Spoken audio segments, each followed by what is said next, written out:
Bueno, arratsaldeon denoi. Ondo bazkalduko zen utela espero dugu. Eta orain arratsaldeko saioari ekingo diogu. Arratsaldean, mahai inguru elkarrizketa horrelako zerbait antolatu dugu komunikazioaren bueltan.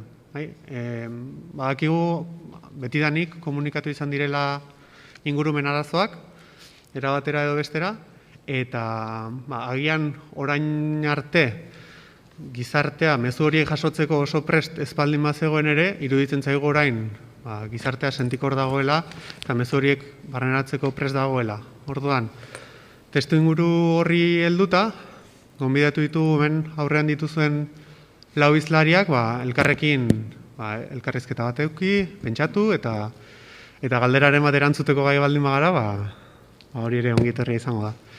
Hemen dituzue, nire ondotik hasita Aitziber Agirre Ruiz de Arkaute, Eluiar aldizkariko zuzendaria. Bere ondoan Izaro Gorostidi Bidaurrazaga, politologa eta EHUko ikerlaria. Ondoan Jenofa Beroko Irigon Irigarai Argiako kazetaria. Eta azkenik Alex Fernandez Muerza, EHUko komunikazio zientzietan ikerlari eta komunikatzailea. Beraz, hemen ezagutuko dituzu musukori gabe. Eta behin aurkezpenak eginda, hasi egingo gara.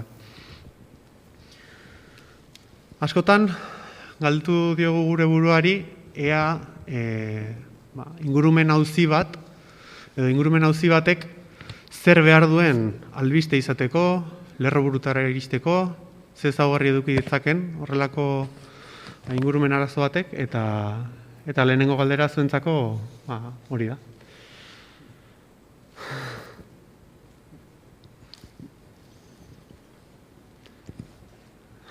Venga, nik izoskia apurtuko dut.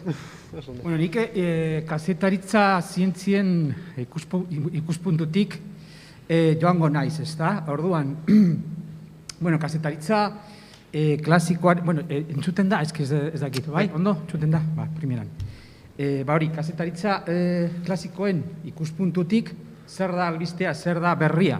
Albistea da norbaitek eskutuan utzi nahi duen zerbaita edo nahi du guk jakin ez dutena. Orduan, hori da, ez bakarrik ingurumen arloan baizik eta mundu osoa, albiste guztiak, ez da? Eta gero, beste gauza bat, kazetaritzaren lan munduan, praktikan egiten duguna, zer ingurumen kazetaritzan lan egiten dugunak, ez da? Zeri kontra egin behar dugu, PP-ren kontra, ez PP Partido Popularra, baizik eta gauza bat askoz txarragoa, pandemia eta pilota, futbola, ez da? Beti bi gai horien kontra egin behar ditugu. Bata, berriagoa, pandemia, berri, komunikabide guztietan, berri guztietan, egunerokotasuna, eguneterakotasunean agertzen da, gure bizitzan eragiten dion gauza handia eta sakona, eta hori ikustekoa da. Eta bestea, futbola, pilota, Euskal Herrian ere pilota, esku pilota, eta dena gure Euskal kirola, baina baita ere futbola, pilota, futbola. Eta hori, beti,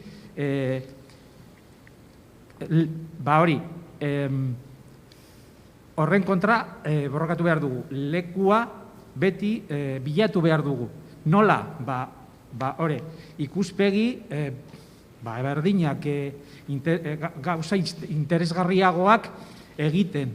Eta hori, hori da azteko, gutxi gora bera egin behar duguna, ezta?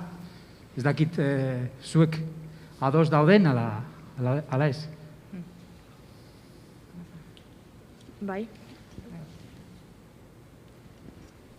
Bai, entzuten da? Bai? Segituko dut.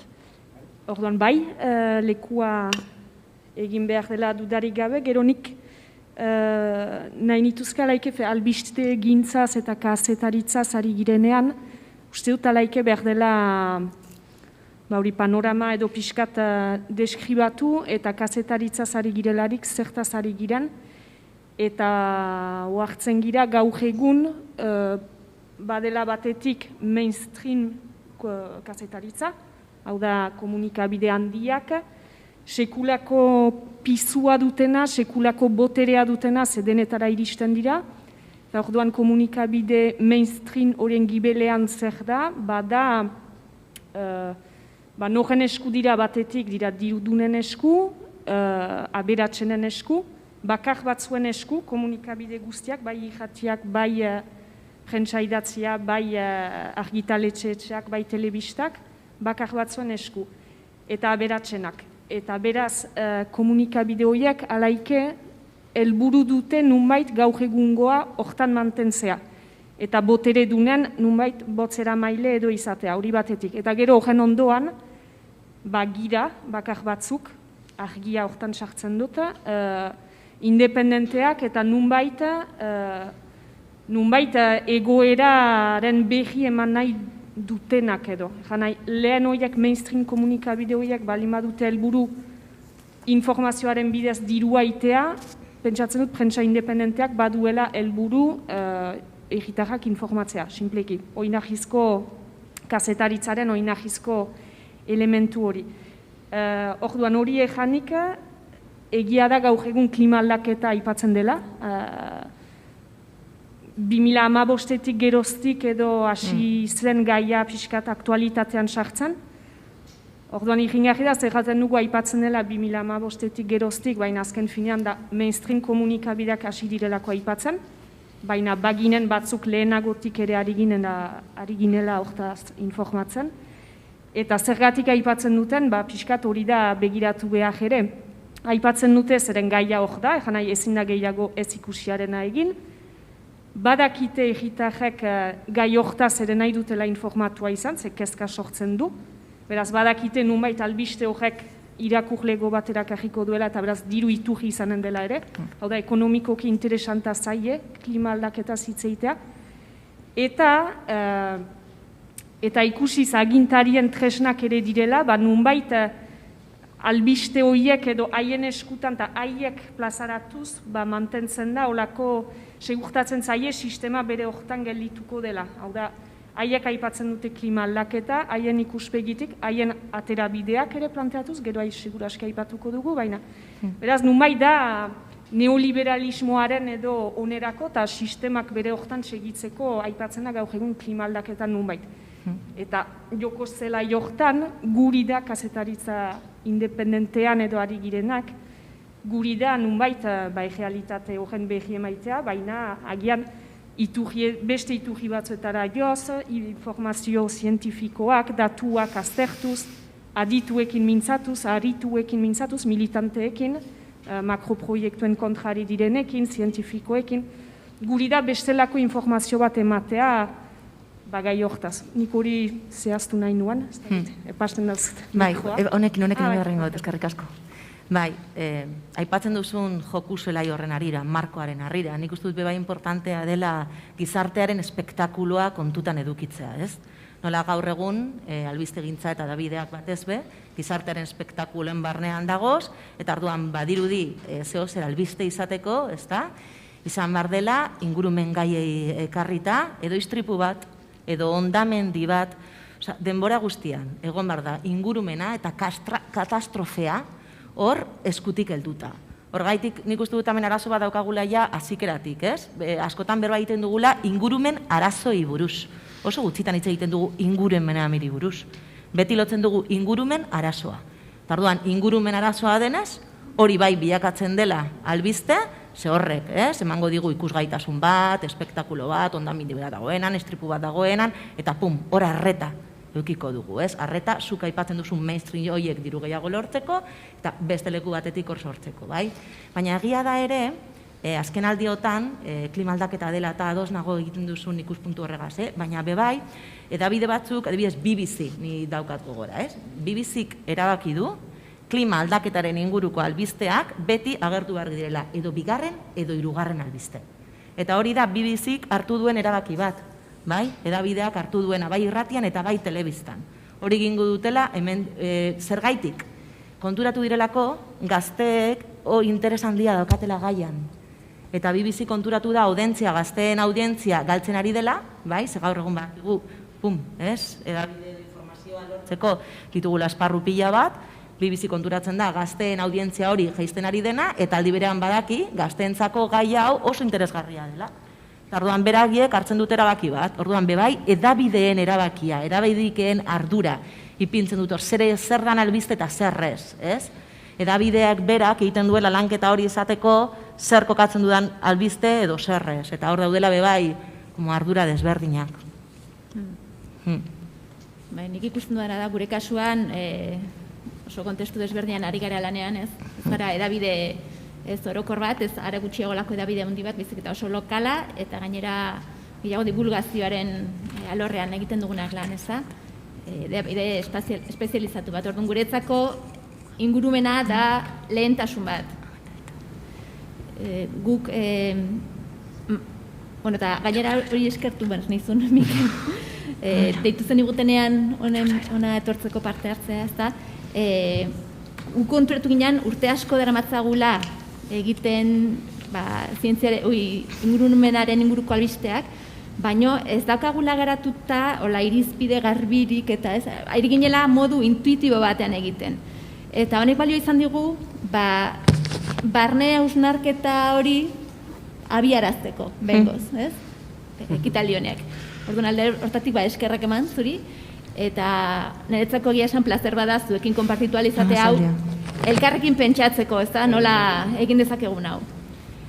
Baina bai guk argi ikusten dugu edabideok hartu behar dugula lehentasun bezala, ingurumena. Eta ez harri guk papereko zenbaki guztietan beti ingurumen gai bat joaten da. Asteroko albisten artean beti ingurumena azaltzen da. Orduan, lehentasun bihurtzen ez dugun bitartean, osasuna bihurtzen dugun bezala, beste gai batzu bihurtzen dugun bezala, nekez izango da, ez da, aldatzeko aukera.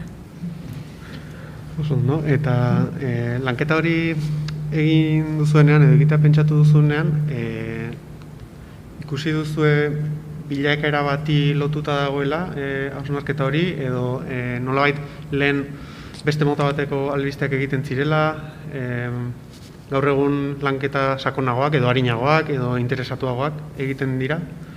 Ez dakit, gure erreferentzia igual izan da gehiago, nola egin dugun feminismoaren gaiarekin, ez? Azken, orain atzera begiratzen baldin badugu, eta duela 10 urte nola egiten genuen, osea, generoaren gaian, zientziaren barruan, nola tratatzen genuen ikusten dugunean, esaten dugu, wow, azte bidein dugunez, eta neurri batean lotxa sentitzen dugu nola egiten genuen, ez? Garai batean nola egiten genuen, orain ze irizpide garbiak ditugunez, emakumen presentzia bermatu behar dugula, bai ala bai, beti, gai baten inguruan hitz egiten dugunean, ez dakit, osea, holako irizpide garbi horiek ukitzeak lagundu egiten digu asko, ez? Gero,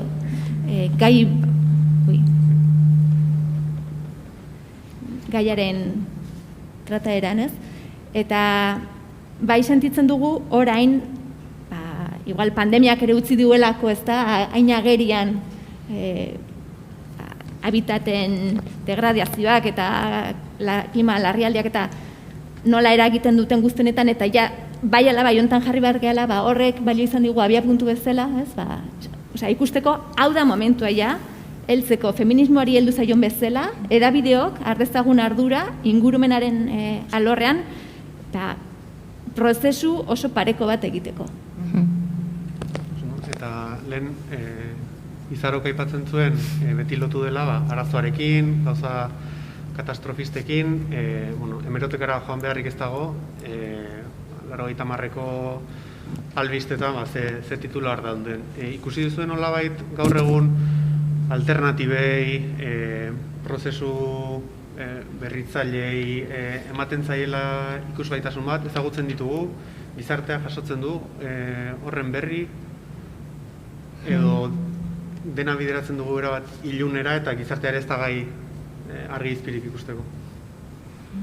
Bai, nik uste dut ja, gizarteak nahi duela, edo nahi duena, da, guk ja badakigu gizarte moduan ja dena txarto dagoela, mundu ez daki pikutara doala edo ez daki, baina dena beti albiste komunikabideek beti albiste txarrekin hori, ezta? Irekitzen ditugu gure portadak eta hori, ezta?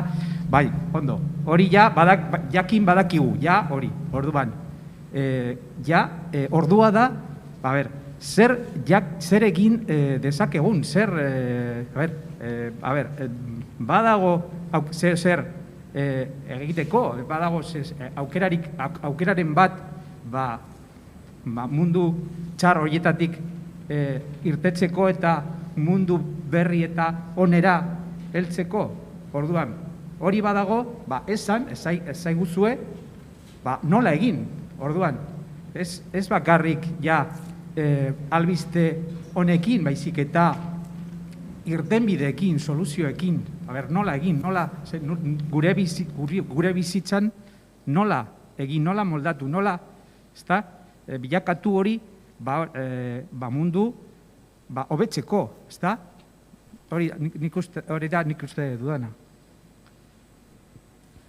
Bai, ez gero arazo gisa johatzen dela gaia, nik pertsonalki ez dut arazotzat hori, edo ez dut janaia, nik uste dut behar dela arazo gisa ere aurkeztu, zeren egoera lagia da, egoera beltza da, eta alarma piztu behar da, zeren ez bada aldatzen, mujuaren kontra abian gira. Beraz, arazo gisa planteatze horien ustez oraindik beharrezkoa da, zeren bada kontzientzia hartze bat eramateko beharra.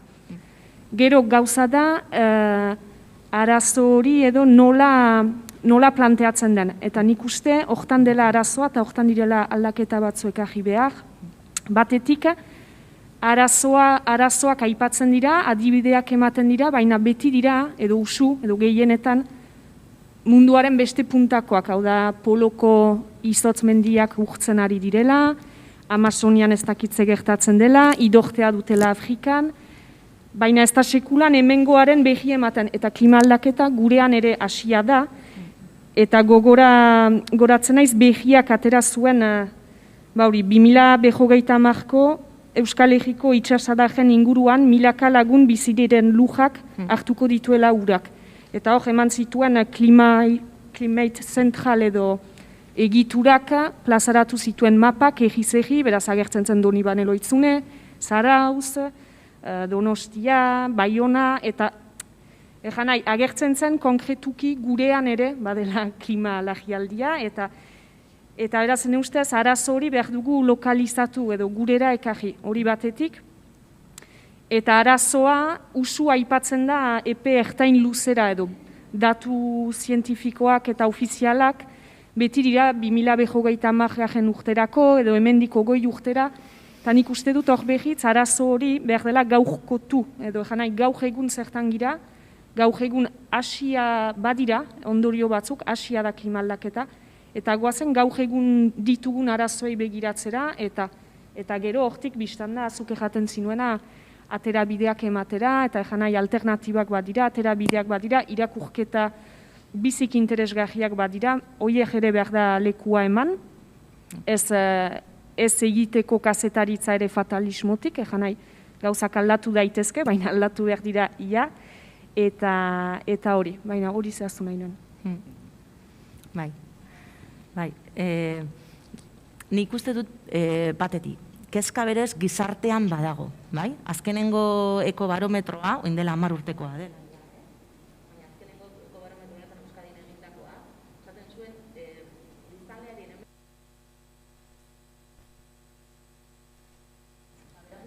oinarri hori badaukagula Euskal gizartean behintzat hemen kokatuta, kezka hori badago. Nirentzako erronkarik potoloena da, nola informatu honen inguruan, jendea izutu gabe, eta itxaropena zapuztu gabe. Nik uste dut hor daudela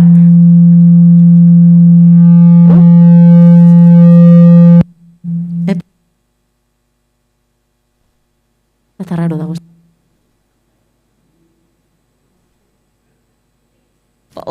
Kaixo? Bai.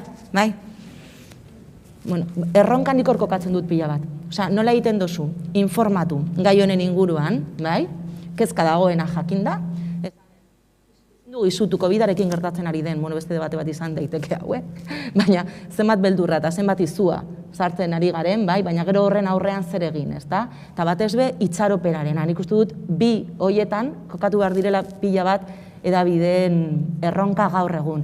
Eta oso interesgarria egiten zait, Aitziberrek aipatzen zuena feminismoaren gaiarekin, egin den lanketa hori bebai, pizkatxo bat bereganatzea, adibidez, inpartzialtasuna. Gai honekin, igual ja inpartzialtasuna ez da erabili behar, eta ez dugu atera behar jendea esanez aldaketa klimatikoa ez dela existitzen. Hori ja ez da agertu behar, eta orduan gai honekin zer egin behar da zientziara joan. Gero eta argiago nik uste dut, informazio kazetaritza batetik, ikerketa kazetaritza batera pasatzea, iturriak izatea zientziaren iturriak.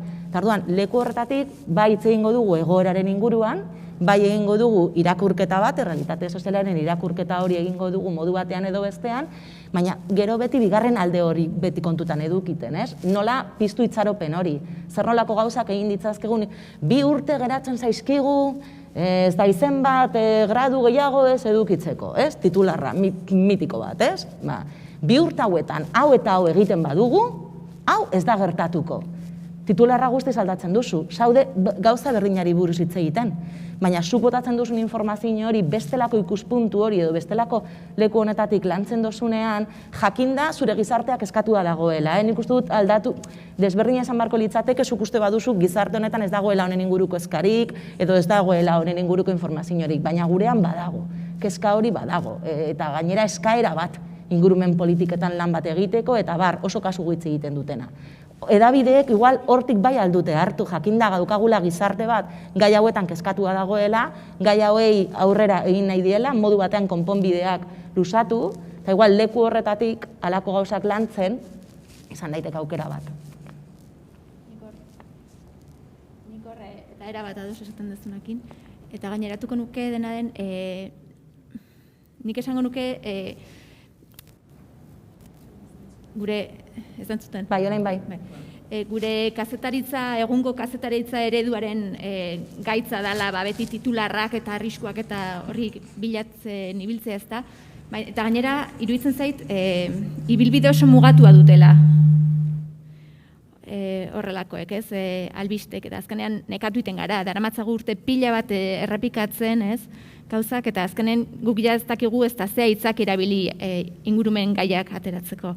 Orduan, niretzako beste gakoetako bat izan daiteke, edabideok tratatzea ingurumena, ez dakit zer egiten nahi nahi zen,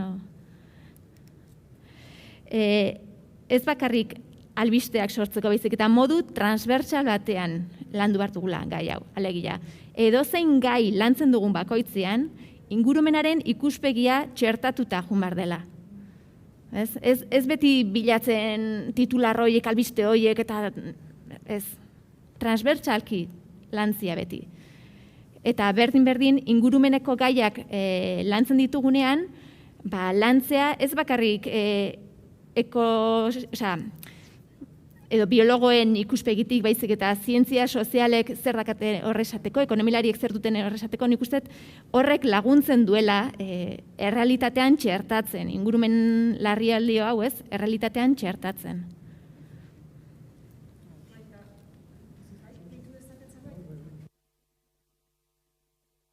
Nik uste dut, ajuntados, eta agian uste dut hitzez ere aldatu behar ginukela, edo hitz egin ordez klima aldaketaz edo klima larrialdiaz behar ginukela hitz egin justizia klimatikoaz. Hau da, justizia klimatikoaz hitz egiten denean, kontutan hartzen da, bai ekologia, baina baita ere alde soziala, politikoa, ekonomikoa, eta hola begiratu behar zaio gaiari, ze bestela, janai, klima aldaketaz edo klima larrialdiaz hitz egin daiteke, sistema hitz egin gabe, egan nahi, soilik datu naturari buruzko datu zientifikoak, klimari buruzko datu zientifikoak, baina beste kontuak johatu gabe. Aldiz, justizia klimatikoarekin ariketa zailagoa dute.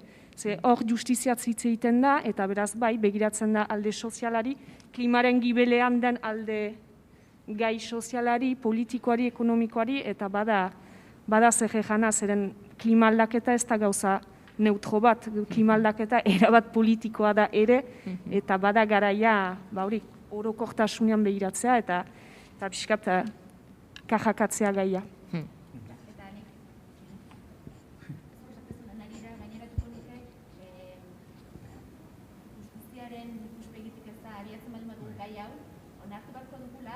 Feminismoarekin gertatu den bezala, gai honetan ere, izango dela oso prozesu deserosoa.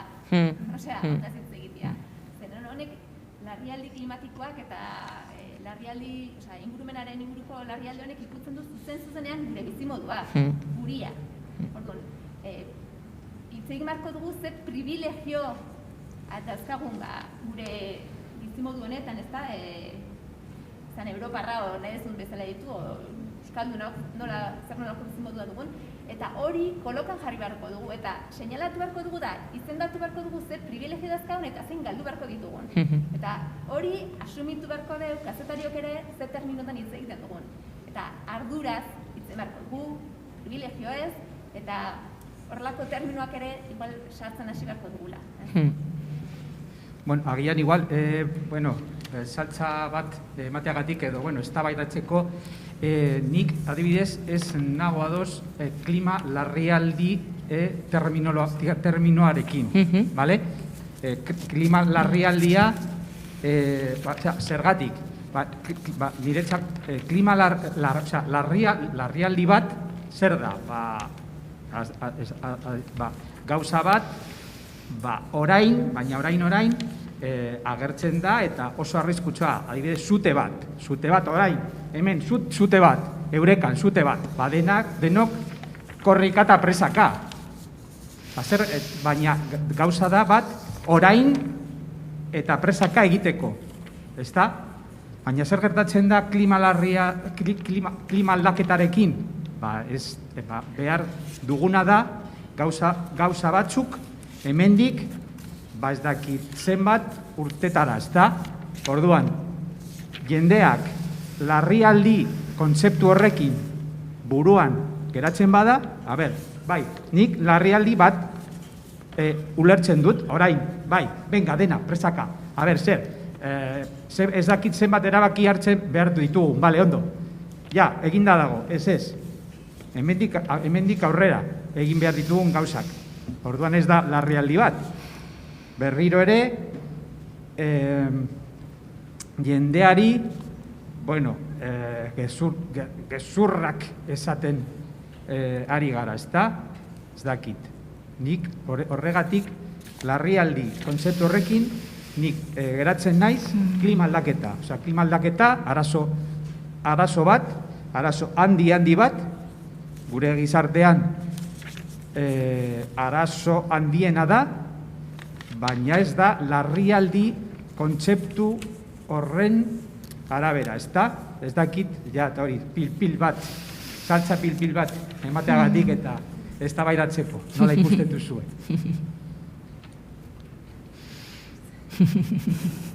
Bai, interesgarria, hor termino aldaketa hori egitea, eta bai aldatzea, edabide ardurari buruz hitz egitea. Hartunda pizkatxo bat komentatzen duzuen guztia, nolatan ardura moduan ipintzea, bebai informatzerako eran, esatearren, momentu honetan, Frantzian eta Erresuma Batuan, montatu dituzte herri batzarrak, herri konbentzioak, aldaketa klimatikoari buruz hitz egiteko. Hau, 2014 egun zituen lehenen aldiz Suedian, bai? Suedian egia da betik gora sortu zela. Osea, egon ziren ekologistak eta alde desberdinak, eskatzen politikariei, beraiek nahi zutela landu, bai? Gai honen aurrean zeuden erronkak, bai? Tarduan hor sortu zen talde hau, eta beraiek gobernariei ematen dizkiete erronka desberdinak, bai? Macronek montatzen du txaleko horiengatik. Txaleko horien protesta dago, bai? Karburanteen zerga dela eta hori pizkatzu bat bai moteltzeko, bai? Gauza partartzaileak askotan politikarien partetik erabiltzen dira, istilu soziopolitikoak moteltzeko, sortzen du halako batzar bat herri osoan, bai? Zozketa zibikoa erabiltzen dute. Greziako zozketa zibiko hura ekurtzen dute onera, eta 150 hiritar hautatzen dituzte, estatu osoan, adin desberdinetakoak, ikasketa maila desberdinetakoak, klase sozial desberdinetakoak, eta 7 astez lanean ipintzen dituzte, bai?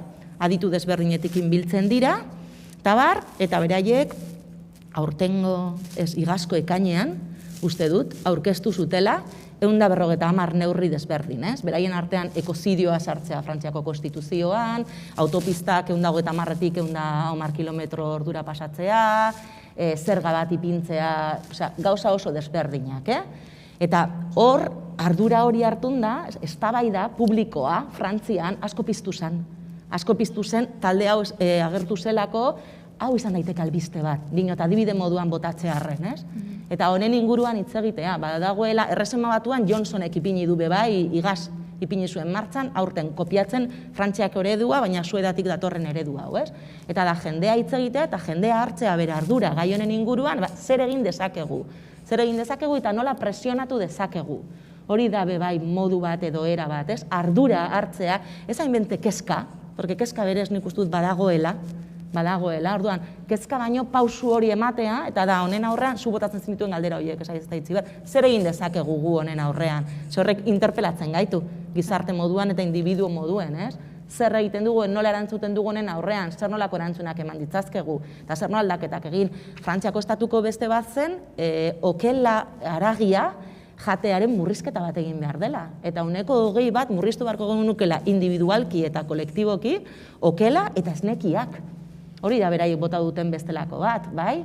Gero gertatzen den horrekin dauka bigarren begirada bat, porque Macronek bakarrik hartu du 140. Osea, 140 leku hauetatik, Macronek bakarrik hartu du 140 eta eramango du asanbladara bakarrik 140 hau, esan gure dut. Honekin jarraitu dezakegula gero debatitzen gertatzen den alakoekaz, Baina sortu duen eztabaida publikoa. Nola sortzen duen jende asko politizatzea, ez dagoena politizatua, porque gau jau oso politikoa da. Bueno, gai guztiak dira politikoak edo nik behintzat hau saiatzen naiz dugunero asaltzen esnatzen garenetik, gauera egoean sartzen garen arte, hartzen ditugu nia erabaki guztiak politikoak dira, zer bazkaltzen dugu, zer jantzten dugu, nola harremantzen garen, leku horretatik eta begirada horretatik nago esaten, bai?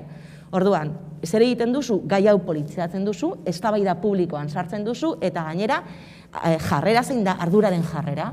Orduan, paso egiten duzu leku horretatik dekezka, izua, eta egiten duzu bigarren pausu bat, eta zaten duzu, bueno, honekin zer egiten dugu. Gizarte moduen eta individu moduen, nola erantzun. Eta halako ideiak edo halako ekintzak interesgarriak izan daitezke, baina honen inguruan bebai informatzea. Eta modu honetan informatuz ere bai, egin dezakeguna zergaitik Euskal Herrian ez du galako zer montatzen. Askotan faltatzen zaigu informazioa honen inguruan, heltzen zaizunean eta alderatzen zarenean, halako gauzak egiten ari direzela bestelako lekuetan, zuk alduzu bai zizatu eta leku horretatik bestelako gauza batzuk piztu. Eta beste, espatu dituzue, gauza batzuk, Jeruzalem ditu urrutiko arazoak, Aitziberrek aipatu du nola pandemiarekin dagoeneko albiste asko dagoen. Ziurrenik sentituko zenuten zuen komunikazio bizitza honetan eta salto egingo dugu klima larrialditik aldaketa globalera. Nola ingurumen arazo batzuk bere horretan jarraitzen duten, lehen ikusi dugu basogintza, pandemiarekin denok kokoteraino gaude, nola lortu liteke hamarkadetan zehar irauten duten arazo horien berri ematea eta jendeari oraindik arreta piztea edo jendeak zuzenean paso ez egitea. Ziurrenik horrelako egoeren aurrean egongo zineten, batez ere kazetariak? Egia esan, zaila da, horri erantzuteaz.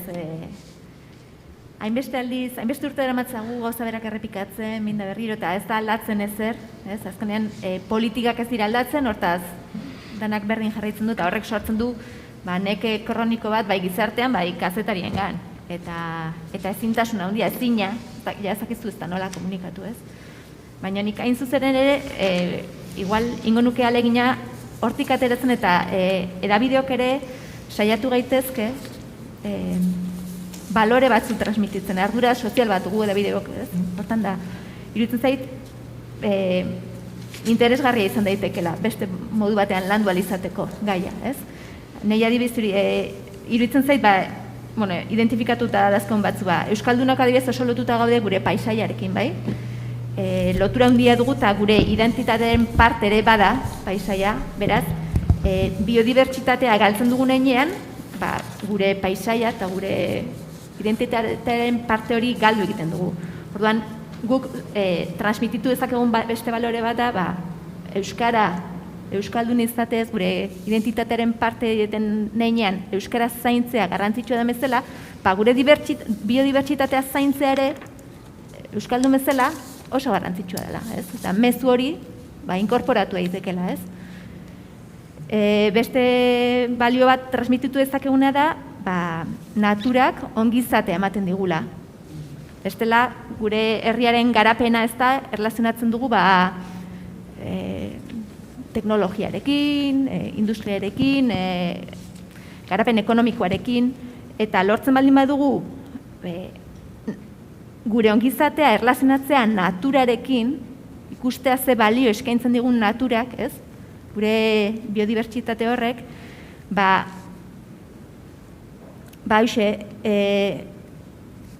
uko egin diezaiokegu beste modu batean zailak diren gauzai, ezta? Eta errex iristen zaizkigu ingurumeneko albisteak eta gaiak, ezta? Eta beharrak.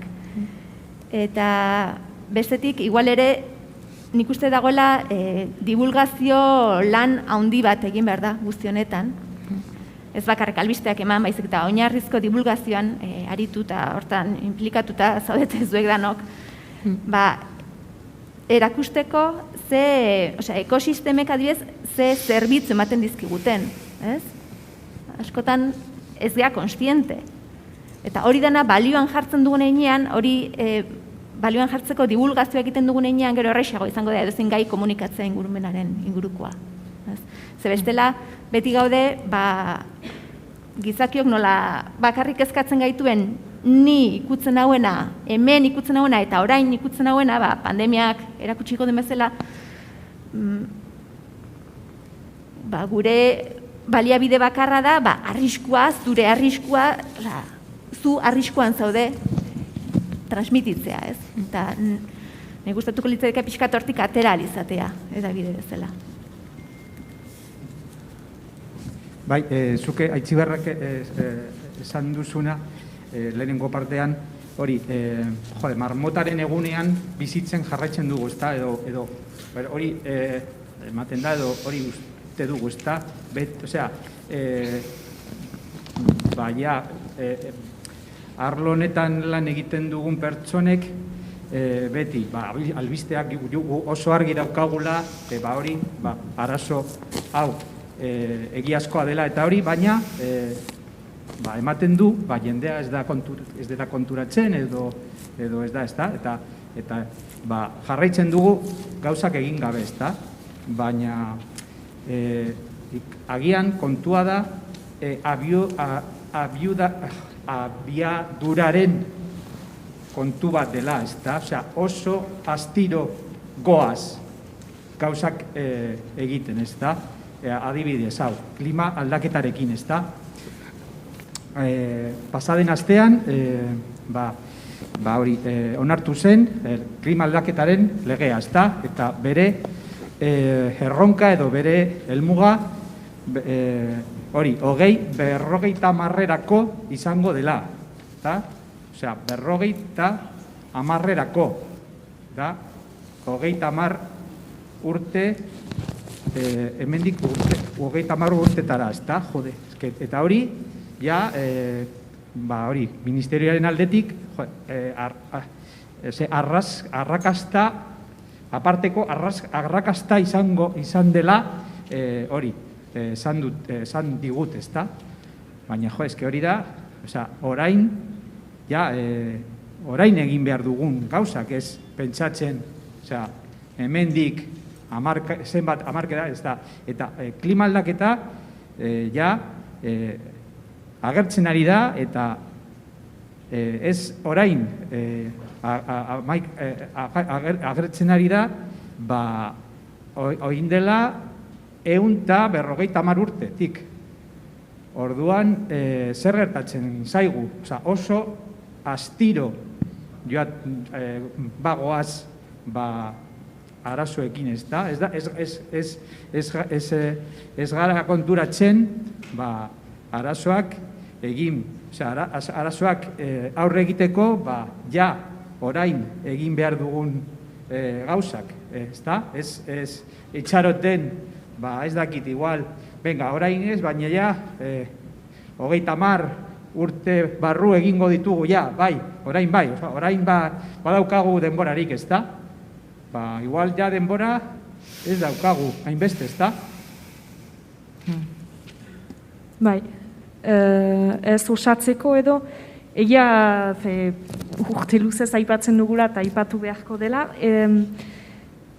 Aipatu ditugu klimalagialdiaren edo klima aldaketaren ondorioak, beraz negatiboki eta ezkorki usu johatuak direla, alternatibak edo aterabideak ere, baina uste dut behar direla ere aipatu klima aldaketaren oinagian diren elementuak ere. Hau da, makroproiektu horiek Euskal Herrian baitugu pajasta bat, Euskal Herria txikia da, baina badugu HTA, Araban frackinga bazen, itxasun nahi zuten UGM-ategi bat egin, autopista bat ere nahi zuten egin iparraldean, HTA ere, Itoitzko urtegia egin zuten, Arroztegiako proiektua badabaztanen orai, egan nahi, txiki batentzat makroproiektu asko badira eta makroproiektu horiek dira nonbait klima aldaketaren oinagian ere. Beraz, lotura hori nik uste ez dugu aski egiten, kazetari gisa, kontestu hortan ezartzea eta makroproiektu guztien arteko lotura hori ere ustez ez dugu aski egiten.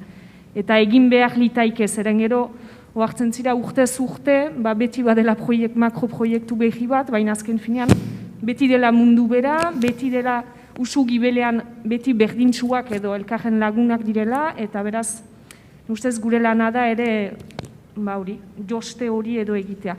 Hori batetik, eta gero, uste dut behar dugula ere egin, naiz eta behar bada ez albiste gisa atera aldi oro, baina guk kazetari gisa badugu ardura bat ustez, eta da agintarien hitzak hitzematen dutena, haien adierazpenak, horiek guztiak hartzea, notan hartzea, atxikitzea, eta egun batez, behitz mailaren gainera ekartzea, eta begira, hau ejan zinuen, hau hitzeman zinuen, eta gaur egun hori egiten duzu. Eta pixkat gure ardura da ere, agintarien hitz hartzean arteko kontra ejan horiek, eta gezu horiek ere pixkat plazaratzea. Orduan, agian ez dugu aldi oro albiste bat idatziko, zeren bestela gainera botzera maile bilakatzen gira, eta hori ez da gure ardura edo gure bete beharra, baina goazen hitz hartze horiek gogoan atxikitzea oksoko batean, eta behar erduan ateratzeko. Nik uste hori ere badela epe luzeko lanketa baten elementu, baina behar ezkoa. Bai, oso interesgarria iruditzen zail loturena, ezta? Nola egin loturak, bebai gai baten inguran hitz egin dugunean, beste batzuk ere hartzeko, ezta? COVID-eri buruz hitz egiteko, derrigorrez hitz egin behar dugu, bionestasunaren suntzipenarekin inguruan. Ez dago besterik, hor dago oinarria, eta hori gehiago esaten ari dira, ez? Jasan ditugun Ebola, SARS, orain COVID, guzti hauek oso loturatuta daude, ez? 370 lotuta daude, justo, eremu tropikal guzti horiek ezabatzen ditugulako, ezta? Gauza horiei nabarmentzea, edo nabarmen gehiago esatea, ez? Igual, COVID-ari buruzkarok hitz egin behar dugu, baina zergaitik agertzen zaigu hau. Eta ze arazo daukagu gizaki moduen virusekin. Porque dator ingurumenarekin daukagun harremanagatik. Eta orduan, hori bebai denbora guztian plazaratzean ikusten dut oso importantea dela. Pausu bat ematea, sentsibilitate horretatik sumintzera, bai? Hor pausu bat emon, eta hori pausu horretarako edabideen papera derrigorrezkoa da. Edabideak azten badira, gauza horien inguruan informatzen, eta biologoen lan hau dibulgatzen bebai, eta zabaltzen, bai? COVID-ari buruz hitz egiteko biologoak behar ditugu. Kontatzeko gertatzen ari den ingurumenarekin, bestelako esparru batzuetara joan, bestelako esparru hauetatik informazio hau atera, eta sentsibilizazioa baino haratagoko pausutxu hori ematea. Ze jendea sumintzen garenean, erantzunen bilagoiaz, eta konponbideen ibirtzen gara. Hor egon daitekela ate bat, argi dago reseta magikorik ez dut ez direla existitzen, eta inor bez ez dituela bez. Baina bueno, hor aukerak egon daitezke, hoiei bueltatxo bat emoteko modu batean bestean. Bai, nik segitzeko, baina zuk erraten duzuna, netzat argiki erakusten du, nola, bai, birusak beti izan dira, eta gaina izurriteak izan dira, eta orai arte edo egoko egietan, egi pobreetan, edo aberean multzoan demagun.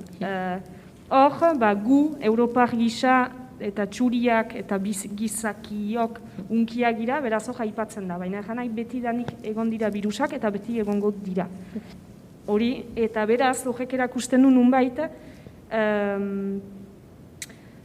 bai kazetaritza, bai ekologia ere, ingurumenaren aldeko bojoka dekolonizatu behar dela, janai. Ingurumenaren aldeko bojoka biziki txuritik eraikia da, mendebaldetik eraikia da, nahi gaur egun aipatzen da, zeren mendebaldea eta Europakoak hasi gira horren alde mobilizatzen, baina nahi hitza bakarrik txuriai ematen da, munduaren hegoaldean ere badira bojokak aspaldidanik hasi dira, eta hor dira, baina ez zaie hitza ematen, beraz argi da bojoka hori begira kontziente izan, txuritik eraikia dela, txuritik eraikia delako dela aipatzen komunikabideetan edo komunikabideek behintzat txurioi digutela hitza ematen, eta beraz hori, hori, pixkat hori nahi duen ezan. Eta bada gogo eta dekolonial bat ekologiari begira eta klima lagialdiari begira ere, eta ez da gaurkoa. 60. hamarkadan jada Estatu Batuetako soziologo batzuk afroamerikajek jada ikertzen zuten ekologia ikuspegi dekolonialetik, eta lotura zuzena egiten zuten klima lagialdiaren eta kolonialismoaren artean, eta nahi gogo eta hori ez da bat ere begia, kontua da ez zaiola begiratzen baina. Eta orain, beste gai bati heldu nahi diot, gaur egun albiste sakon eta landuak egoten dira, baina asko funtzionatzen dugu informazio pilula txiki eta azkar horiekin. Hemen jarri dizuet bineta txiki bat ezaguna, ziurrenik denontzako. Bide motza eta okerra, luzea eta zuzena. Nola lantzen dira, nola iritsi gaitezke informazioa Twitter bidez jaso dezaken pertsona horrengana, hain gai konplexuekin.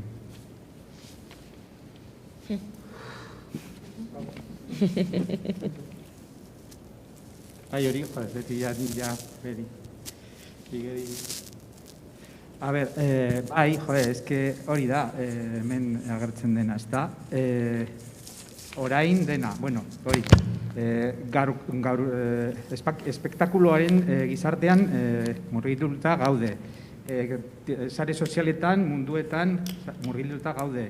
Fake news gizartean murgilduta gaude. Arazoak gero eta konplexuagoak dira. Orduan, pandemia ikusi dugu, zenbat ikuspuntuetatik ikus ditzakegun arazo bat da, ezta? Orain, bakunekin ikusten duguna, ezta? A ber, informazio, orain gutxi gora bera, bai, komunikazio arloan badago eztabaida bat. Datu gehiegi ematen ari gara edo ez. Osea, bakunazioaren inguruan datu osoak, osea, zenbat efektu sekundarioak eragiten ditu esan behar dugu edo justu informazio hori, a ber, bakunak ondo funtzionatzen dute eta kitxo. Eta ja, divulgazio lan bat egin behar dugu, nola funtzionatzen duten eta oso ondo azaldu behar dugu, baina ez, gizarteari ez, hori, esatea, eske oso arriskutsuak direla, orduan, ja AstraZeneca orain, ja ez da ziur, orduan bestea, baina bestea ere, orduan bakunazioa bertan bera utziko dugu. Ostras, orduan zer, bakunazioa ja ezin dugu egin, orduan zer, ja berriro, virusak berriro aurre egingo dugu. Aurre egingo du, ordaz, eske, zelan, eta hori, komunikazio zientzien arloan badago orain, hori, ez da baita, komunikazio eta zientzia komunikazioen arloan, ez da, nola dosifikatu informazioa, ez da, ez, hori, oreka hori lortzea, hori, komunikazio ona egiteko eta gizarteari esateko, nola egin, zer egin, eta, hori, badago, komplexitasunaren mundu horretan erabakiak hartu behar ditugu, baina beti arrisku bat dago. Baina guk azken batean, irtenbide sinpleak nahi ditugu, eta errezak. Bai, hori egin edo ez, hori egin ez, baina badago arriskuak. Alde batik, bestetik, eta arrisku batean, ezta? Nola ikusten duzue?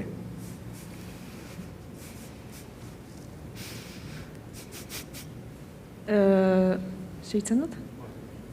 Ez, txio, nik pertsonalki ez naiz txio kazetaritzaren aldekoa edo atsematen dut nahiko arriskutsua zeren azken finean da bapatekotasun hori albezain fite eman behar duzu informazioa eta azken finean da kantitatea versus kalitatea, baina biak batera nekez segurtatuko dituzu. Eta iduritzen zaut, konparaketa bat egiteko, baina ahlo guztietan hola da, baina nekazaritzan argi eta garbi agertu zen, egin zuten modernizazioarekin kantitatearen parioa, mekanizazioa, hori, monokultura eta beste, eta orai ikusten dugu zertaratuak giren. Eta orai, beste batzuk behitzari dira etortzen kalitatera eta lehenesten eredu bat txikia, kalitatezkoa, bertakoa, egan nahi dudana, da egiten balin badugu parioa kantitatearena, kalitateak pagatuko du, nire ustez, eta kazetaritzan hortan gira. Gero ez dute egan nahi txiotan ezkirenik egon behar, baina uste dut Twitter eta behar ditugula baliatu gureaz ez informatzeko, baizik eta gureaz informatzeko. Janai, hartu denbora bat, ikertu, gaia, deitu, iturri desberdinak deitu, idatzi, hartu denbora idazteko gauza bat landua, eta gero txio bidez, jakinarazi jendeari badela, baina txio bidez hola informazioak pasatzea, pertsonalki etzai gustatzen, jentsaugeko batean izan, eta parekoaren botzera mailea egitea, etzai gustatzen. Manifa batean txio bidez jendeari jakinaraztea zepasten zen, etzai gustatzen, zeren manifa pasten duzu mugiko jari begira, ez dituzu ikusten ingurukoak, ez duzu ikusten nor den nor, ez duzu elekatzen ondokoa, ez duzu sentitzen giroa, jarai, elementu pila bat galtzen dituzu txio batengatik. Hori batetik, eta gero uste dut, behar dugula ez dugu aipatu, baina klima aldaketari lotua da eta ingurumenari lotua da, baina bada ere kutsadura numerikoaren arazoa, numerikoak naiz eta ez ikusi ikaragarri kutsatzen du, eta egun batez, bai egitar gisa eta bai kazetari gisa ere beraz, beharko dugu kontziente izan hortaz, eta beharko ditugu aldaketa batzuk bideratu. Zuk aipatzen zenituen privilegioak lehen, baina hori bat da, ezingo dugu segitu hola txiokatzen, eta Facebooken gure biziaren behi ematen, eta horrek kutsatzen du, ikaragarri, ez da... Eta gainera informazio hori guztia da munduko aberatsenen eskutan, kitorik ematen dugu, hortarik aberasten dira, eta kontrolatzeko tresna bat ere da, egan nahi dudana da numerikoaren erabilpenari buruzko gogo eta politiko bat beharko dugu, eta kazetaritzatik ere bai, egan nahi da. Bai, nik uste dut interesgarri izan daitekela bi aldeak uztartzea, ezta? Osa, batetik, zuk esaten baduzu, 70 markadatik gaur egun arte, fauna basatiaren ehuneko ia 70 desagertu da. Hori da zeo zer, mezu oso zuzen bat, jende askori heltzen zaiola, eta ez duela informazio asko gehiago behar, hori ondo ulertzeko. Ni hori umeekin oso argi ikusten da, nire ilobalakoa irakurriterakoan, izutu zen pila bat zera egiten ari gara. Non daude, oso ondo ikusten dozu, halako, eta da, txio bat izan leike, ni txio moduen gehiago esaten dut datu botuen, datuekin jokatzearena. Esaten dugu, nola datu konplezuak ez geratzea azalean, nola landu hori. Nik uste dut alde batetik datuekin jokatzea oso interesgarria dela. Porque datuekin zagoz informazio zientifikoa botatzen, eta horiek izan daitezke pizgarri. Hau da, niri hori irakurriterakoan interesa pizten zait, eta banoa berria irakurtzera, edo albistea irakurtzera, bai? Baina datuen bitartez, ez titular amarillista baten bitartez. Nik uste dut horregon daitekela gauza bat. Eta gero, beste bat da, zientzia eta komunikabideak elkarlanean ipini behar direla, ja, bai edo bai. Nik uste dut COVID-aren krisiarekin oso argi ikusi dara hau, azaleko horretan ez geratzeko, divulgazio lan hori hobeto egiteko, ingurumen gertakari kasetaritza batetik, ingurumen ikerketa kasetaritza batera pasatzeko, derrigorrezkoa da elkarlan hori. Eta nik uste dut askotan bebai gertatzen dela, kasetaritza lanak behar duel, albistea bi arratera behar duzu, dakazu 3 ordu albistea hau idazteko, ian erekin bizigarela ez, alako inmediatez edo, gauza guztiak agertu behar diren leku horrek ez du laguntzen. Gu hitz egiten ari garen informazioa lantzeko. Ez du laguntzen inondik inora. Horregaitik esaten dut, bai bat eta bestea igual uztartu daitekela. Alde batetik datuak erabiliz, datu zientifikoak esan gurdot, Datu zientifikoak erabiliz, eta horrelako bizgarriak botatzen, baina gero aldi berean lanketa bat egiten, eta argi dago zientzia eta komunikabideak, elkarlana burutu behar dutela, bai edo bai. Eta nik uste dut gauza oso interesgarriak ikusi direzala garai hauetan COVID-aren garai horretan, nolatan zientzialari batzuk mainstreamia bilakatu dira, Hugo Mayorren txioak edo, egon dira hor zientzialari bat baino gehiago, bilakatu direla, iturri, informazio iturri oso interesgarri. Hortik tiraka, nik uste dut bai bidea, hortik joan barko litzatekela.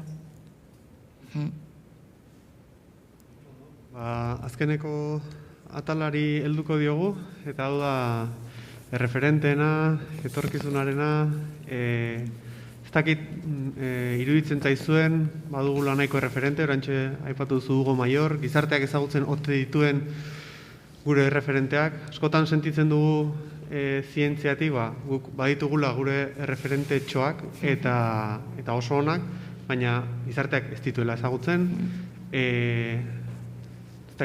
Aitortzen diozue zeuen buruari nolabait referente horiek sortzeko gaitasuna? Nola ikusten duzu referenteen gaia? Guria, klaro, Luiar aldizkarian guretzako referente nagusiak dira zientzialariak, zerate zuek. Orduan, guri naturala egiten zaigu eskatzea zuek bihurtu zaitez, edo gure laguntzarekin ez, baina zientzialariak izan behar diala erreferenteak, eta ez zerreta. Baina, bueno, ikusten diot ere bere funtzioa, ez? Azkenean, holako erreferente global hauek egiten duena da astindu, igual zientzialariek egiten ez duten beste funtzio osagarri hori dutela. A ber, egia da, Greta igual kokatuta dagoela, lehen Genofak aipatzen zuen, eta zu bai, ez da, txuria da, eta munduko iparraldean kokatuta dago, ez? Adibidez, emakume indigenek egiten ari diren lana, oso referenteak bilakatzen ari dira, bai, baina bestelako leku batetik, ez? Ez daukatakako privilegiozko leku hori, eta gure ganaz delako inbeste heltzen, uste dut Genofak landu duela, eta komentatu duela pizkatxo bat gai hau, ez? Orduan, nola landu erreferentzien ingurumen gaietan, eta gurean, lehen Baskaltzen komentatzen genuen, ez? Nik guztut, gurean adibidez, erreferente pertsonalak baino, gu Euskal Herrian daukagun kultura politikoagatik, erreferenteak dira mugimenduak. Frakinen kontrako mugimenduak kristonesko lana lortu du, beste inorbez ez dauena lortu, eta izen abizenik igual ezin ditugu eman. Nuklearren kontrako mugimenduak kristonesko lana egin zauen, bai, eta izen abizenak bai, igual, Gladys hil zutelako, eta hor daukagu bere izena, baina hil zutelako, ez lider bat zelako mugimendu horretan, ez da? Komentatzen izuen, mugimendu horrek lehengo manifa montatu zuen Gorliz eta Plentzian, eta espero zuten 5.000 pertsona, 50.000 pertsona agertu ziren. Beraiek ez zutela espero, bez, eta zen lagun talde bat, zegoela gai honekin oso kezkatuta, eta modu horretan hasi zen nuklearren kontrako mugimendua. Ez nik uste dut adibidez gurean, erreferenteak ingurumen gaietei buruz berba egiten dugunean, direzela askoz gehiago mugimenduak, baina hori zer ikusi pila daukalako gure kultura politikoarekin. Gu oso kolektiboa garelako, eta gu leku horretatik lantzen ditugulako gai hauek, ezta? Eta gainera gai hauekin kezka oso nabaria daukagulako herri honetan, bai? Esaten dizuen nola ikertzera etorri diren ona, ze gu sozio ingurumen gatazketan errekorra daukagu Europa mailan. Eta esaten zuten nola posible alako leku txikitsu baten, hainbeste jende gutxiarekin denbora guztietan egotea ingurumen gatazketin, ez? Aipatu dituzu HT, koke planta, errauskailua, eske lista oso handi bat egin dezakegu gure lerru txikitsu honetan, ezta? Osea, gurean uste dut referentzia edo kontzientzia hori lantzeko referentzia gehiago daudela kokatuta mugimenduetan. Eta nik uste dut hegoaldean, munduko hegoaldean bebai gauza bera gertatzen dela. Keniako emakumeen mugimendu guzti hori, zuhaitzen inguruko lano guzti hori egin zutenak ere, ezin dugunak aipatu ere, zer hori gertatzen zego hegoaldekoekin, ezin dugula bere mugimenduaren izena bez esan, gure iparraldeko begira honegaz, bai? Lano zigorrea egiten ari dire. Kontutan eduki behar dugu, urtero, azken hamarkadetan, erailtzen ari diren ingurumen defendatzaileak, zenbakia izugarria dela. 2018an, 3 pertsona hil zituzten astero. Ingurumen gaieko defendatzaileak izan zirezelako, eta 40% indigenak dira. Orduan, hor badaude jende pila, izen abizenak ez dituztenak, famatu eginda Berta Cáceres, Hondurasen egizuelako represen aurkako eraila izan zelako, berak bai, eta gainera premio bat zeukalako, Nobel sari horiek, inguru giroko sari horiek ematen dituztenak, eta egia da gero pertsona batzuk, eukitu duten bilakaregatik, erreferente bilakatzen direzela. Baina nik uste dut ingurumen gaietan gehiago dagoela kokatuta mugimenduetan. Eta leku horretatik kontzientzia hori piztea uste dut askoz ere eraginkorragoa dela askotan, kendu barik Gretaren fenomenoa, Ez diot, kenduko Gretak bebai lortu duena, eta sortu duena leku batetik, eta berak bebai zapaltzukuntza jaso ditu, emakumea izateagatik, beradinagatik, eta Asperger sindromea eukiteagatik, osea, bebai jaso ditu, Ez dut guztiz kenduko lekuko privilegio batetik, baina nik uste dut interesgarria dela pertsonak baino haratago joatea eta mugimenduetan begira bat botatzea. Ze horiek izan dira batez be gurean, ingurumen aferetan, protagonismo gehien eduki dutenak eta emaitza interesgarrienak. Hauek diru igual direla gehiago estatu batuetan funtzionatzen duen eredu bat, ez da? Baina ez beste Euskal Herrian. Bai. Baina guztiz ados nago, zurekin ez zuekin, hori Gretaren fenomenoa buruz, baina dena dela, gazteri eta neraben ikuspuntotik eta sare sozialetan mundu horretan, agian, egia da ere, erreferenteak edo influenzerrak behar dituzte, pertsona batek azaldu edo egin edo erakiten, Greta eta adibidez mundu mailan badaude beste Greta batzuk, hori, indigenak, beltzadunak, horidunak, eta badaude. beti ez mundu mailan eragin handien Greta bezala, baina bere herrialdeetan edo gutxi gora bera eta Euskal Herrian ere badaude influencer txiki batzuk, adibidez, badaukat nik hemen bi, baina ziur nago gehiago egongo direla, bata da, eta uste dut Gipuzkoarrak direla, orduan, igual zuek ezagutzen dituzue. Bata da, Jon Kareaga, eta egin du, bere Twitterra da Basque Brand, Behin the Change, eta, enpresa txiki bat sortu duena, eta bestea, Adriana Uribezalgo, Ekomodo ere beste enpresa txiki bat, jasangarriztasun produktuak egiteko, eta hori, baina hori, beti, sare sozialeko eragina edo hori, aprobetxatuz, eta bere garaikideko gazteiei edo nerabeei, hori, eragiteko, eta mugimendua, eta beste kontsumo bide bat ezberdin egiteko. Orduan, ez da konparatzekorik Gretarekin, baina gutxi gora bera, eta gero hori, sare sozialetan hori, eta YouTuberren, eta mugimendu guzti horietan gauzak aldatuz doa, eta igual, arlo horretan, igual kasetariok galtzen ari gara, edo galdu dugu ja protagonismoa, orduan ja beste eszenario ezberdinean gaude eta beste jokalari askorekin jokatzen ari gara, Ez, Gretari begira bi adibide tipi erakusteko komunikabidek duguna boterea, ala ere, hor behiz behiratzen duen, eta Greta Thunberg edo horrek ondokoa adierazi zuen, klimakrisiak ez dio ingurumenari bakarrik eragiten, giza eskubideen, justiziaren eta borondate politikoaren krisia da.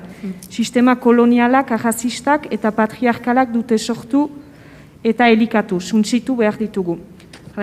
Hori adierazi du, baina mainstream komunikabideek ez dute hortik jotzen, edo elementu hori ez dute hartzen eta ez dute plazaratzen. Eta alta, hor, badugu ekologia dekolonial baten mamia, beraz interesgarria litaike, ala ere hortatik abiatzea. Hori batetik, eta gero ez dakit gogoratzen zaizten, baina aterazen argazki bat Greta eta beste Friday for Future edo mugimendu hortako lau kiderekin.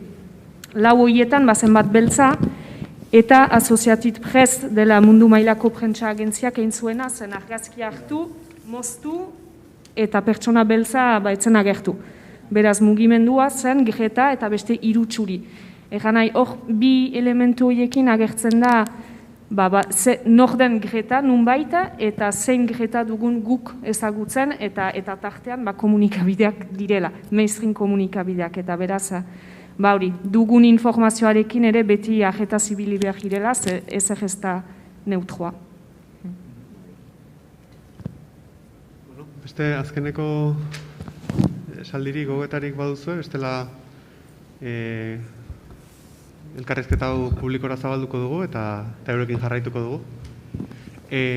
Agian, Alex, mikroak kenduko dizut eta publikora listo. Eta gero hemen moldatuko gara hemengo mikrofonoekin. Ez dakit, baduzuen 11 gai geratu zaizkigu jorratzeko, zuek ziurrenik badituzue gogoetak edo galderak, hasi que...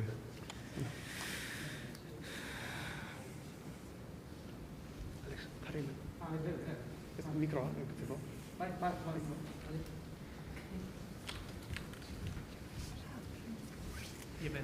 entzuten da? Bai. Batezari kasetarientzako olako kasu praktiko baterako gogoeta edo galdera bat. Izan ere zuen lanean jartzen naiz eta miresgarri egiten zait, baina miresgarria den bezala etxigarri egiten zait. Gai bat ikutu nahi dut hasi zeatena axaletik eta esan dezue azkenean zuek darabiltzuela izan zuen auto politikoa gaitik edo dena delakoa gaitik hildoa jarraitzen dezue eta notizia edo elkarrizketa edo erreportaje ezberdinak egiten dituzue divulgazioan eta bestelako kontuetan oinarritzen dianak, ezta? Eta hor dago konstantziaren gerra hori. Oso ondo, hain kasu praktikoa jarriko zaituztet. Duela hilabeteko notizia bat. La extensión del bosque abandonado en Guipúzcoa se duplica en 25 años. Segitzen dut. La falta de gestión de las masas arboladas incrementan la aparición de incendios, según denuncian los propietarios forestales del territorio. Diario Vasco. Duela hilabete, esan beharra dago, ze kontestutan bizi ginen hemen, zuteak egontzian lehenagotia eta bar. Karo, kontu bat zer da, zuen lana eta etxigarritasuna hortik etortzen zait, erabat zapusten da momentu hontan txe. Ze Diario Vasco uste ezagutzen dugula danok, mass media bat da, mainstream bat, eta interes oso jakinei erantzuten die. Karo, galdera horti doa, zuen eskumena, zuen boterea non dago, ze egin dezakezue, hau kontenitzeko.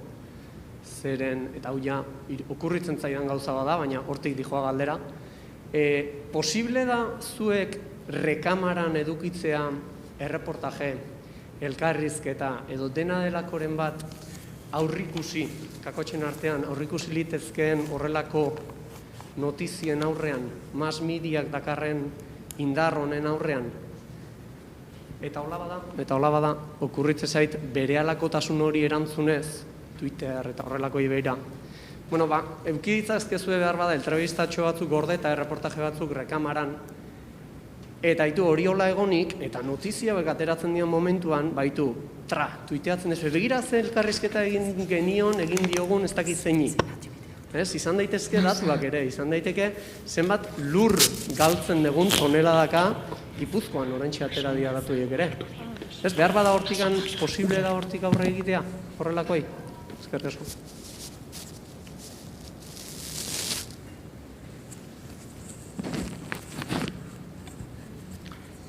Venga, vale, herrirore, ez tokatzen zait. Kasetarien. A ber, bueno, zuke jorratu dituzu, bueno, gai batzuk ez da, edo uste dute zuke... Vale, hurbil bai. Ondo, orain, hobeto?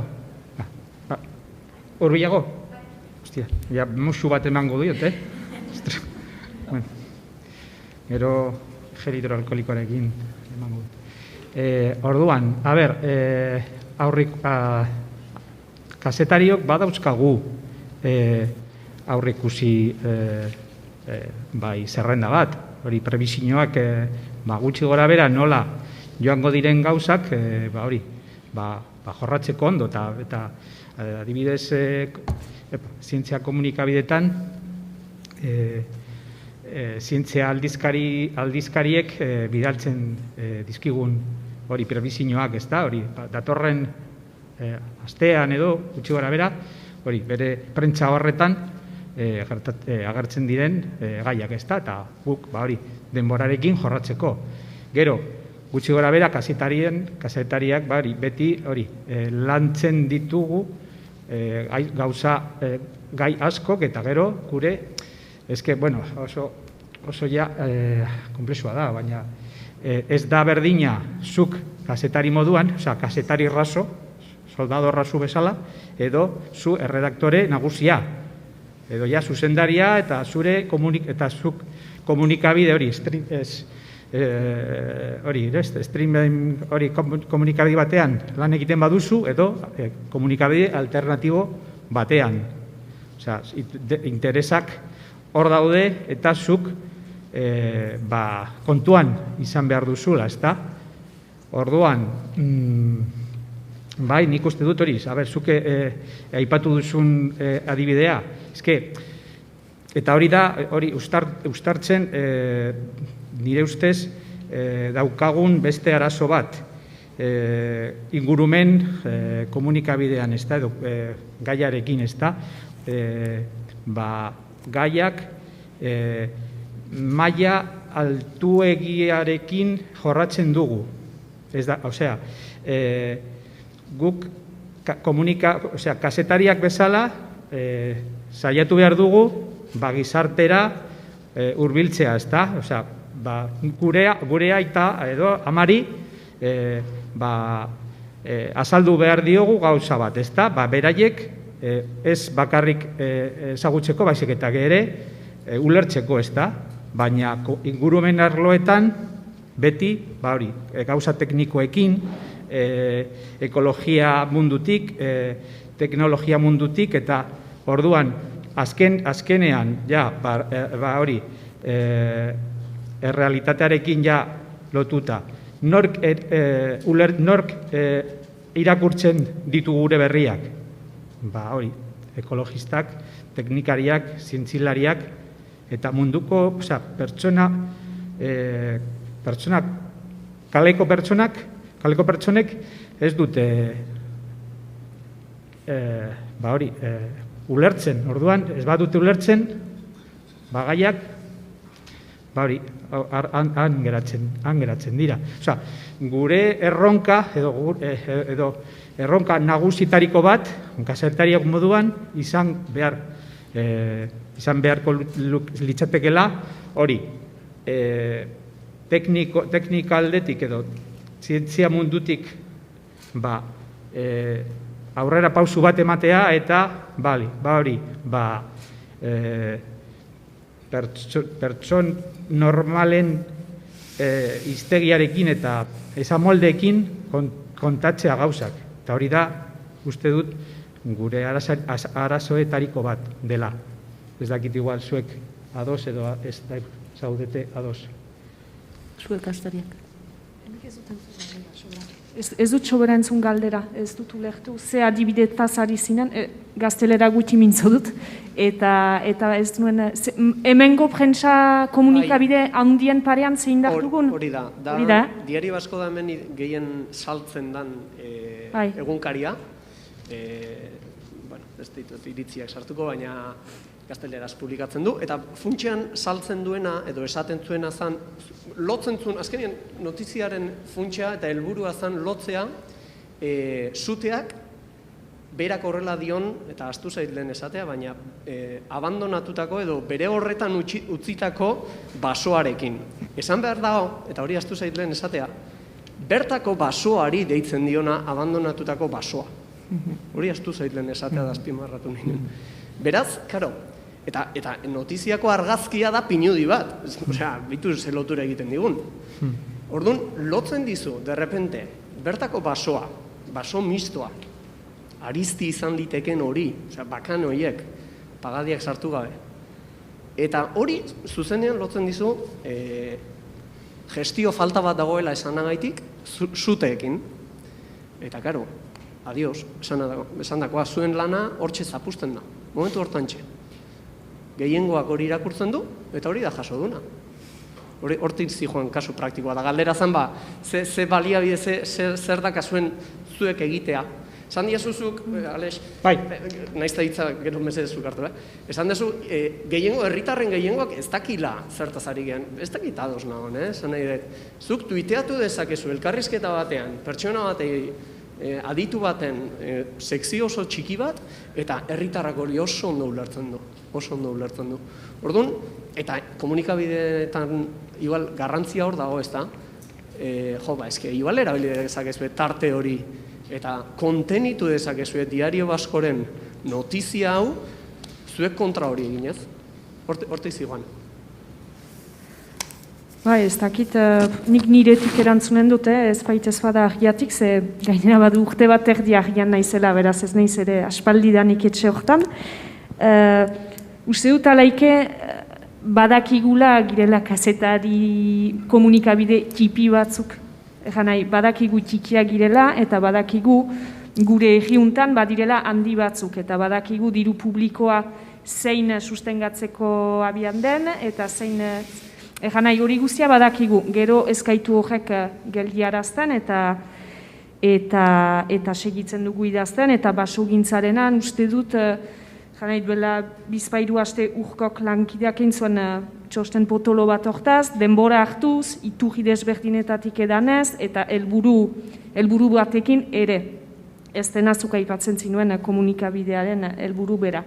Eta nik ere, hortik duela hilabete bat, egin nuen Pireneoetan den makroproiektu bati buruzko erreportaia, nahi dituztela Pireneoetako pagardia guztiak suntsitu Italiako multinazional baten zat, ari gira, eta nik uste dut gai batzutan nola zentratuz eta denbora hartuz, eta beraz albiste kalitatezko albiste bat eta mamitsu bat plazaratuz, poliki referente ere bilakatzen girela. Orduan beti gure tipitasunetik, baina uste dut referentzia bihurtzen algirela olako gai batzutan, eta naiz eta herritar batek gu ez irakurri, agian memento batez gai hori buruz gehiago jakiteko gurera etorriko dela. Adibidez, Zaldibarren gertatutakoan, ikuste dut behia batek sekulako lana egin duela, eta izan dela herritar bat, agian behia irakurtzen ez duena, baina Zaldibarkoaz jakin nahi zuena, Zaldibarkoaz gehiago ikasteko eta gehiago ikertzeko behiara joan dena. Beraz, poliki hola, kazetaritza lantxakon bat einez, nik uste dut referentzia bihurtzen algirela, baina gero biztan da parean komunikabide handiak dira, boteredunak, eta boteredunek horiek sustengatzen dituzte, beraz, ariketa zaila da, baina egiten da, ez dakit. Nik zer gutxi gaineratzeko, baina iruditzen zait kasu hortan gure erreminta nagusia gutxi daka egiteko Diario Baskon jardunan kontra, baina gure erreminta da divulgazioa. Divulgazioa eta divulgazioa. Eta hortarako nik ustez zuen eta gure arteko elkarlana dela gakoa. Eta zuek ere baliatu itzazkezue aditu bezala sare sozialak, leheno kritikatzen genitunak, baina zuek eman dezakezue zuzenean iritzea aditu bezala, ez da?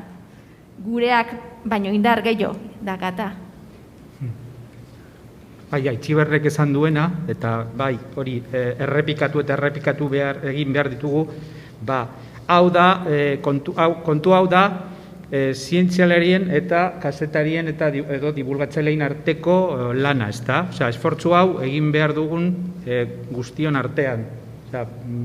Elujarrekoek, zientzialariek behar ditu, eta kazetariok, Diario Baskon eta komunikabide guztietan, eta hori ez da posiblea zuek hori, lagundu ez baldin baduzu ez da. Orduan, ulertzen dizuna, beti dago kritika hori, ez kazetariok beti txarto egiten, zaretezke begira hau txarto dago, justu kontzeptu hau txarto egin opini duzuela, bai, baina zuen laguntzarekin hobeto izango litzatekela gure lana. Orduan, kritikak jasotzen ditugu eta eskertzen dizkizuegu, baina baita zure laguntza eta guztion arteko lana izan behar dela, ez da?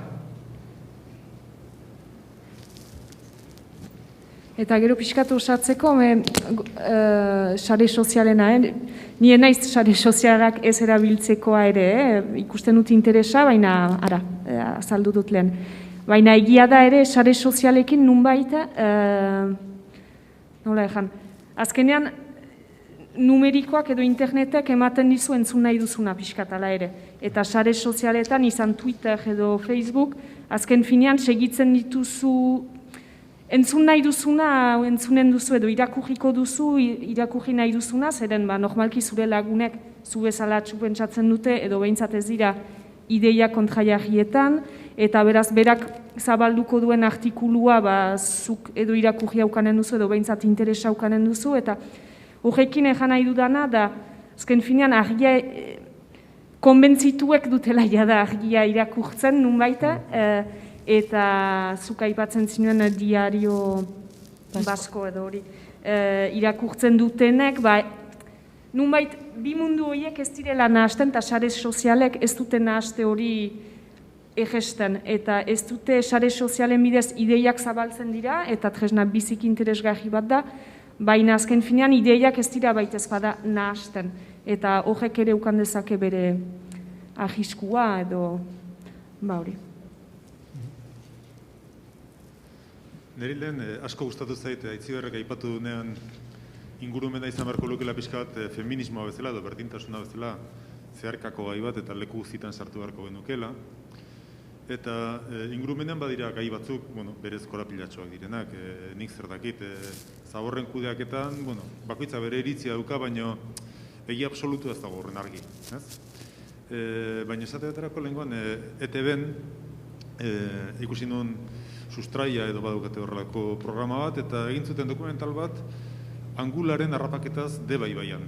Eta zen angularen harrapaketaren apologia ezin poetikogoa, eta ez zuten aipature egin angula mehatxatuta dagoela, eta ez zuten aipature egin kontrabando saltzen direla angulak kiloka eta hamarkadaka kiloka, eta segurazki gainera Euskal Herritik harrapatutakoak direla modu ilegalean. Orduan, iruditzen zait, hildortatik jarraituz, berdintasunaren aldetik jarraituz, Euskal Herriko edozein edabideak atera izan balu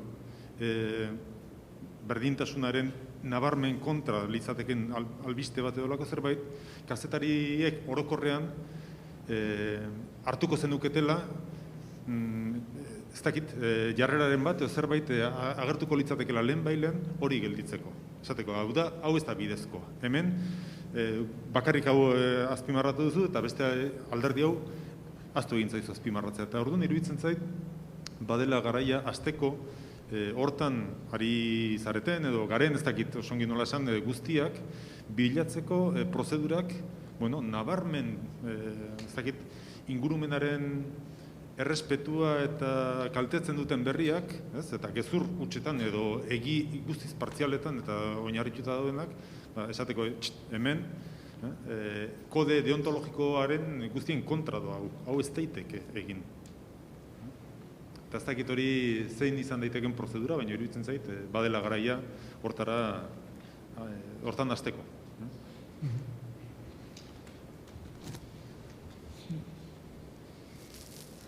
Bai, gero feminismoarekin konparatzen baituzu, kazetaritzaren esparruan asko aldatu da, zeren feminista batzuk badira kazetarien artean, ejan haiek dute barne iraultza bat egin eta haiek dute haien komunikabidea aldatu, neurri handi batean, eta gaur egun klima aldaketaren gaia jokatzeko moldea, horren araberakoa da ere, janai kazetaria ekologista izanen den edo gai horiei begira baduen ez olako interesa edo bat horren araberakoa izanen da.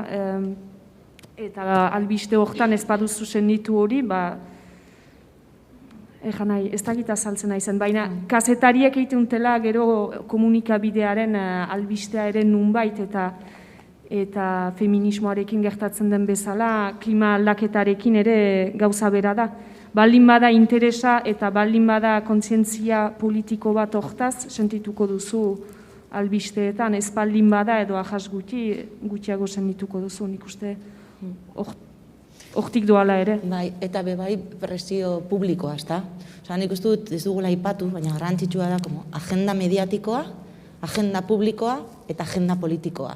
Feminismoaren gaia bai asko txertatuta suprados nago zurekin, kazetari feministek egindako lanagatik, baina ere bai gizartetik dagoen presioagatik, Gizarteak ja ez du onartzen gai hau edozein modutan lantzearena.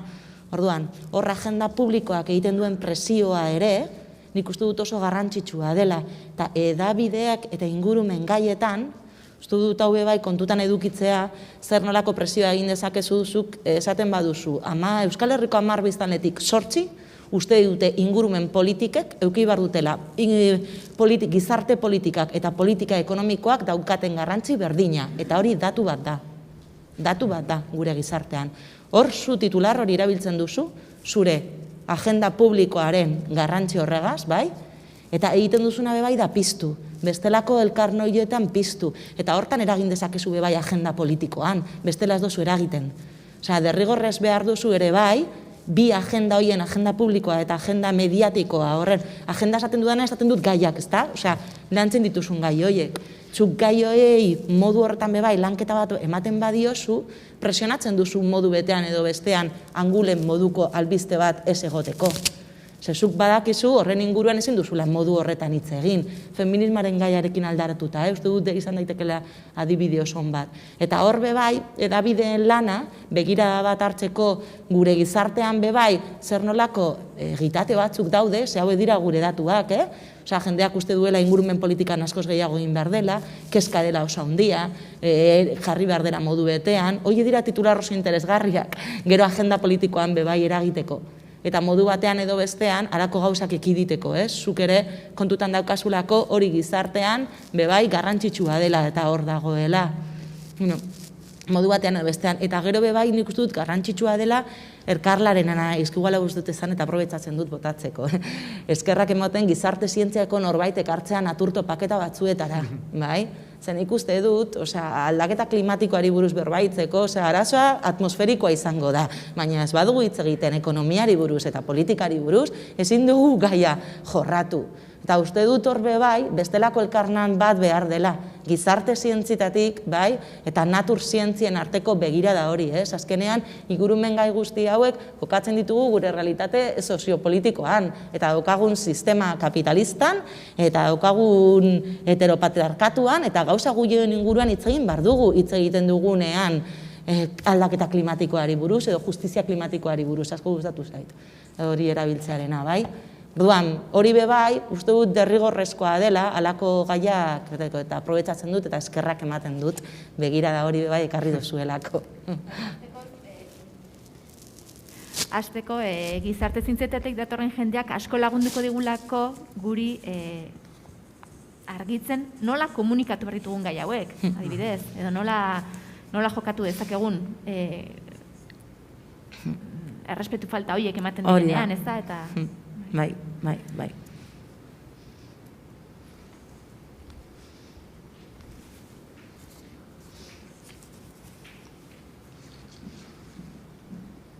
Haupa, nire galdera da, nola batzuetan, bai enpresa batzuetatik edo egiten dela bide bat, batez ere, adibide bat, birziklapenean edo kutsakorrak diren gauze elementuetan, eta da, errua jartzea edo herritar edo kontsumitzaileen gan. Adibidez esatea, guna ahal izango bagenu plastiko guztiak birziklatuko genituzke, baina jendeak ez duenez birziklatzen, ez dugu hori egiten. Edo zergaitik jendea erabiltzen du kotxea denbora osoan zehar eta hainbeste gastatu, baina gero ez dago garraio sistema publiko honi mugitu alizateko, edo ez dago alternatibarik, eta orduan jartzen da errua herritarrengan edo kontsumitzailengan esanez, ez gu beste produktu batzuk egingo genituzke, jendeak nahi izango balditu, baina jendeak ez ditu hauek nahi du daukatena, beraz,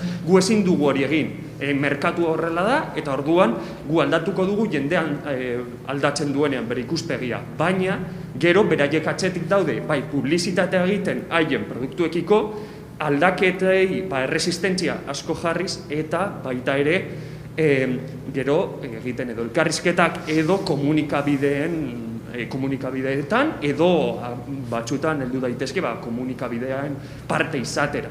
Eta orduan nola ikusten duzuen hori? Jartzea, herritarrengan errua eta ez enpresa horik edo egon behar ziren aldaketa nabariak. Hori edo organismo publikoetan edo? Hori, gertatzen ari da denarekin, adibidez, pandemiarekin orain, herritarrok badauzkazue erru guztia, ez da, kutsadura handitu egin denean zuen,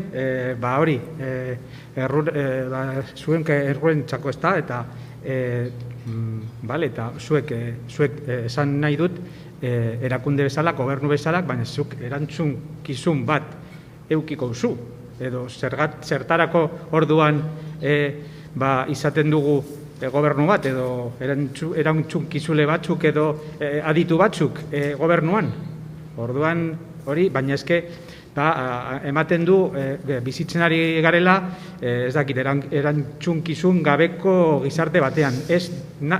Inork ez du nahi erantzunkizuna hartu eta gero erabakiak, eske hori da kontua, erabakiak hartu behar ditugu eta batzuetan erabaki gero txarra edo okertuz joango dira, ezta?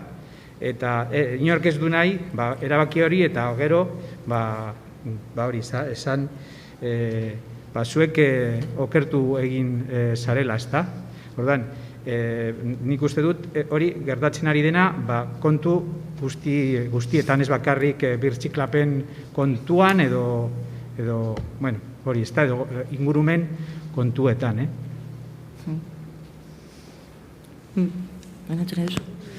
askotan estrategiak izkutatzeko egiten direzen gauzak direz, ez?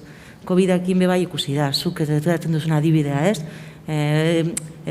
Biztanleria desfasatu egin da eta pasu egin dugu. Orduan ez dut esaten zenbat OE gehiago ipini ditut ospitaletan, zenbat jende gehiago kontratatu dut hezkuntzan edo osasunean, orduan gaia desplazatzen dut, bai? Eta ipintzen dut beste leku baten ardura horren inguruan hitz egiteko. Estrategiak dira askotan erabiltzen direzenak hor.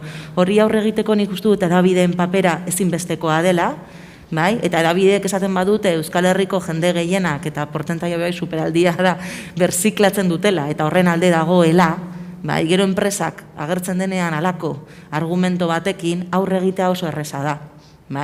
Azken finean ez duena nahi da bera politika horiek aldatu. Berez nik uste dut hemen ere bai, hedabideen papera izan barko litzatekela funtseskoena gauza horiei aurre egiteko, ezta? Eta galdetzeko ez guk zenbat desfasatu egin dugun hau ipintzen edo ez, baizik eta zenbat hogei ipini dituzu, zenbat jende gehiago kontratatu, eta zuk esan duzun adibidearekin gauza berdina, ez?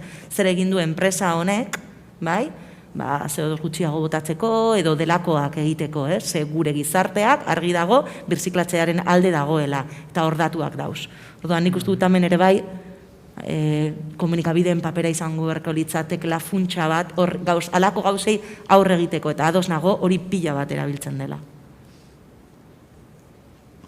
Ez naiz luzatuko, baina da lehen hastapenean ematen nuen aurkezpen hori lotua da, ez da higarri, nunbait dira mainstream komunikabideak dira, eta haiek dira boteredunen esku, eta haien funtzioa da sistemak bere horretan segitzea. Hori ala da, ez da nik erraten dudala beste aldean naizelako, hori ala da, hori da definizio ofizialean ere hori da, beraz, etzaile interesatzen errealitatearen behi ematea, benetazko arduradunen behi ematea etzaile interesatzen, nahi dutena da hortan mantendu, eta aipatzen dituztelarik atera bideak dira azken finean agintariek plazaratzen dituzten atera bideak, izan energia behiztagarriak, hidrogenoa, nik dakitaze, azken finean dela greenwashing edo berdez mahazturiko alternatiba bat, baina sistema bere horretan mantentzen duena, eta benetazko alternatibak plazaratzen dituztenean, beti dira kasu isolatu batzuk, ero batzuk egindakoa ez dakitze sokotan, baina ez dutuzte sekulan beste alternatiba batzoi lotzen, eta ez dute sustut ejanen errepikatu daitezkeela eta orokortu daitezkeela. Egan nahi beraz, azken finean, ez da ahigarri birziklapenaren gaia hola johatzea, baina gero johatze hori ez duzuk hausituko komunikabide independentetan. Gaia bestela johatua da, beste mezu batekin, eta hor da, ze komunikabide irakurtzen den, ze komunikabide sostengatzen den ere, zeren bat ala bestea, irakurriz laguntzen duzuk bat ala bestea, eta hori.